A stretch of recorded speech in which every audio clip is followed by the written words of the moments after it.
Bienvenue dans Que des conneries Fansky, le podcast qui te rappelle que l'humanité a inventé la comptabilité et immédiatement après, la fraude. Aujourd'hui, on parle d'un chef-d'œuvre de l'arnaque moderne. Enron, une entreprise texane qui vendait du gaz, de l'électricité et surtout du vent. Beaucoup de vent. On est dans les années 90. L'Amérique est euphorique. Wall Street a sniffé un rail de croissance éternelle. Et Enron, c'est la rockstar du capitalisme. Une boîte innovante, visionnaire, disruptive.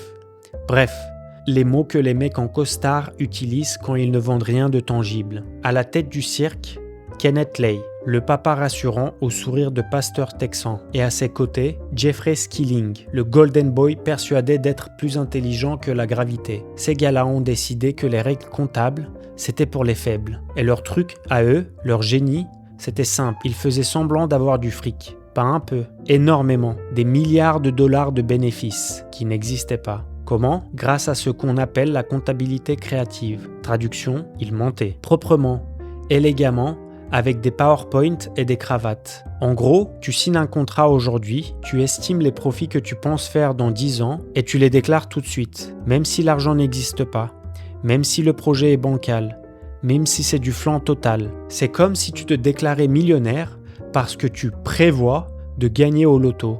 Ambiance. Et quand les dettes s'accumulaient, pas de panique. On les planquait dans des sociétés écrans, des trucs avec des noms de robes de Star Wars, genre LJM, Raptor, de la cavalerie financière maquillée en génie stratégique. Et leur cabinet d'audit, Arthur Andersen, un des plus grands au monde, fermait les yeux en échange de... devine. En échange de fric. Le job de ces gars, c'était de vérifier que tout allait bien. Spoiler, ils ont fermé les yeux. Puis ils ont passé le broyeur à documents quand ça a commencé à sentir le roussi. Classe mondiale. Pendant ce temps-là, l'action Enron monte. Les employés investissent leur retraite dedans. On leur dit « C'est solide, faites-nous confiance ».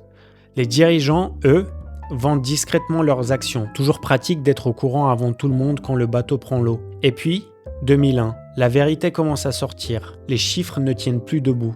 Les investisseurs paniquent. L'action passe de plus de 90 $ à presque zéro. Zéro, comme ta dignité après un shot de trop. En décembre 2001, Enron déclare faillite. À l'époque, c'est la plus grosse faillite de l'histoire américaine. Des milliers d'employés perdent leur job, leurs économies, leurs retraites. Les dirigeants, procès, prison, disgrâce. Le rêve américain version gueule de bois. Ce scandale a donné naissance à la loi Sarbanes-Oxley Act, censée renforcer les contrôles financiers. Parce qu'apparemment, il fallait écrire noir sur blanc « Ne trichez pas avec les milliards, bande de génies ». Quand une entreprise te dit qu'elle est trop innovante pour être comprise, méfie-toi. Ça veut souvent dire qu'elle est trop opaque pour être honnête. Voilà, aujourd'hui, on a appris qu'on peut transformer du vent en milliards, mais pas éternellement. La gravité finit toujours par gagner. Allez, serre-toi un verre, vérifie ton portefeuille d'actions et à la prochaine pour d'autres conneries historiques.